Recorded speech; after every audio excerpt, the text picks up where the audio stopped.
Hi everyone, I hope you all have been keeping well this week. I know that assignments are getting a little bit more complicated. Some of you have a lot of exams, so I hope that everything is going well for all of you.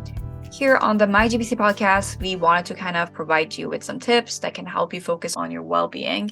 As we know that the increased stress throughout the semester can really make it hard to focus and get work done, which then obviously leads to even more stress. It's a vicious cycle, I know that, but we can definitely try to interrupt that with some good self-care. So this week we're going to give you 5 tips on how to get better sleep. And it's funny because the one thing that we do, which is basically doing nothing, can have some of the biggest benefits to our health and productivity. According to the Center for Disease Control, some of the many benefits of sleeping includes getting sick less often, staying at a healthy weight, lowering your risk for serious health problems like diabetes and heart diseases, reducing stress and improving your mood, and obviously it will also help you to think more clearly and do better in school and at work.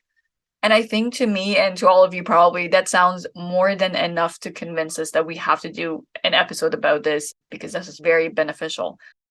So what we did was that we looked at a few different sources online, including the CDC, the National Sleep Foundation, and Sleep Station, and came up with 5 different tips to help you sleep better. And yeah, let's get into it, and I'm going to tell you about the 5 tips. Tip number 1, be consistent. One of the most common tips we came across while we were doing our research for this topic was that you have to stick to a bedtime routine. Our bodies naturally work on a regular circadian rhythm of waking and sleeping. And what that means basically is that every 24 hours, your body restarts. And if you have a bedtime routine, it really helps you to get better sleep.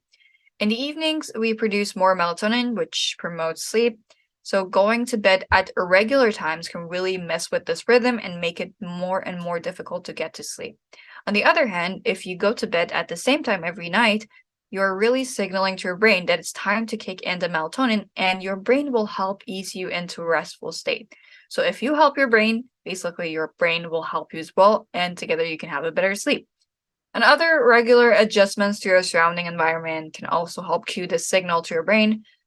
This could be like dimming the lights and reducing the noise. And there are many different things that you can do, and I'm going to talk about that in the next tip. Tip number 2, make sure your bedroom is quiet, it's dark, relaxing, and it is at a comfortable temperature. Your body also responds to the sensory input around you, so dimming the lights and reducing loud or upbeat music can help trick your brain into thinking it's bedtime. And it's recommended to start reducing light exposure 2 hours before you plan to go to bed, which to me, honestly, when I read this, I was like, 2 hours is like a lot of time. Like, how can I do this? But it works. Research shows that it works. So what you could do basically is to try to turn on a lamp and turn off the overhead light to reduce the light exposure 2 hours before going to sleep. And we also sleep better in cool temperatures. Optimal sleeping temperature based on science is between 15 and 20 degrees Celsius. And it really helps you. I know, like to me, when I first read this, it was like, I think that's a bit cold. But then when you think about it, you're like really under a blanket. You're warming yourself up more with like the blanket, with the help of the blanket, rather than the room temperature. And that apparently really helps you get better sleep. So I'm gonna personally try it on, and I think it's gonna definitely help a lot of us.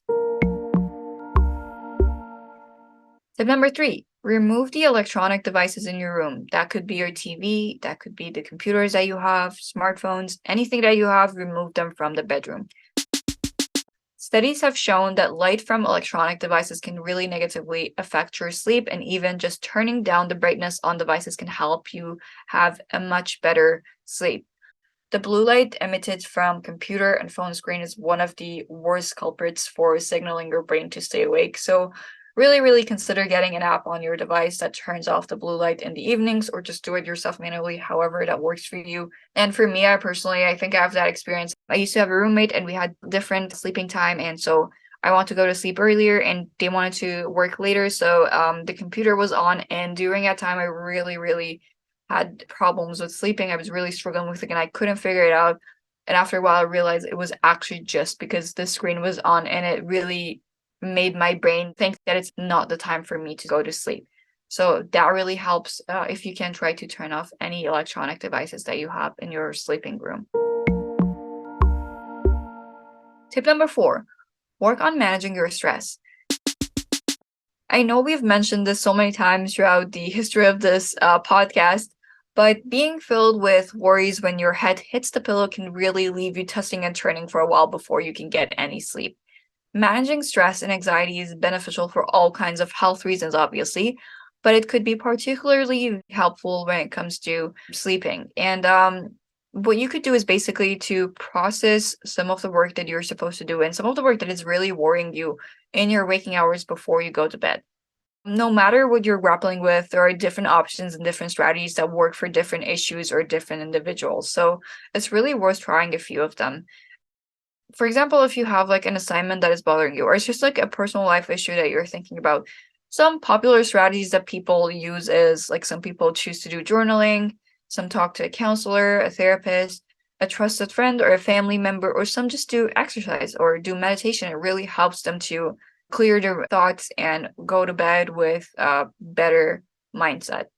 And there are a lot of tips and resources and helpful apps available on the George Brown Counseling and Student Wellbeing website as well for this particularly. So feel free to go there and check out what they have.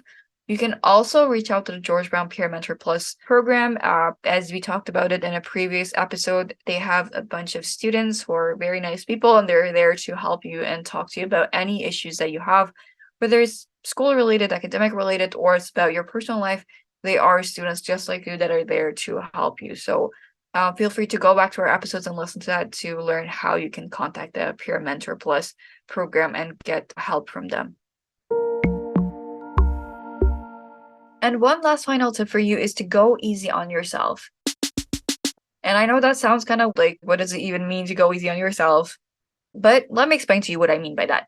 I'm sure you all have been in that situation where like you're lying awake, desperately wishing you could just flick a switch and go to sleep, but we all know that that's not how it works. Sometimes you might actually start to obsess over this problem of not falling asleep and get increasingly frustrated and even angry at yourself. But the thing is, that really doesn't help you. I know it's hard that you're trying to fall asleep, but it's not happening. But studies actually prove that even if you are resting with your eyes closed and you're not actually asleep, that can provide you with some of the benefits of sleep. Because, if you're lying in bed and you're still awake, but your eyes are closed, you're calming your mind. That's one of the benefits. Your muscles are relaxed and your blood pressure drops. So these are some of the most important benefits that you can get from sleeping. And if you're just lying in your bed with your eyes closed, you're still getting those. And it can help you reduce your stress. It can help you improve your mood and improve your mental clarity and alertness, which is some of the stuff that we're trying to get when we're trying to sleep. So what that means is basically if you can't fully fall asleep, it's okay. It's better than nothing if you just go to bed and, calm yourself down and close your eyes and rest for a bit. And it does give you some of the benefits of sleep. So do it if you can. It's better than nothing. So these were all of our 5 tips. I hope that these are really helpful for a lot of you. Maybe you already knew some of these. Maybe there were some new ideas that help you. But I hope there were some nuggets here and there that can really benefit your sleep over the next few weeks, because we all know that our waking hours will be so, so precious as school assignments. Maybe job responsibilities that we have are going to become increasingly probably more at the end of the semester. And yes, work is important, school is important, assignments are important, but so is your health. So honor your sleep as much as you can, whether that means substituting phone time before bed with a book or preparing your bedroom as a sleep sanctuary. Whatever that you can do, it's all definitely worth it, and I definitely suggest that you do it. And so yeah, with that, I'll stop chatting and I'll let you plan your evening of rest. And until next time, take care and sleep well.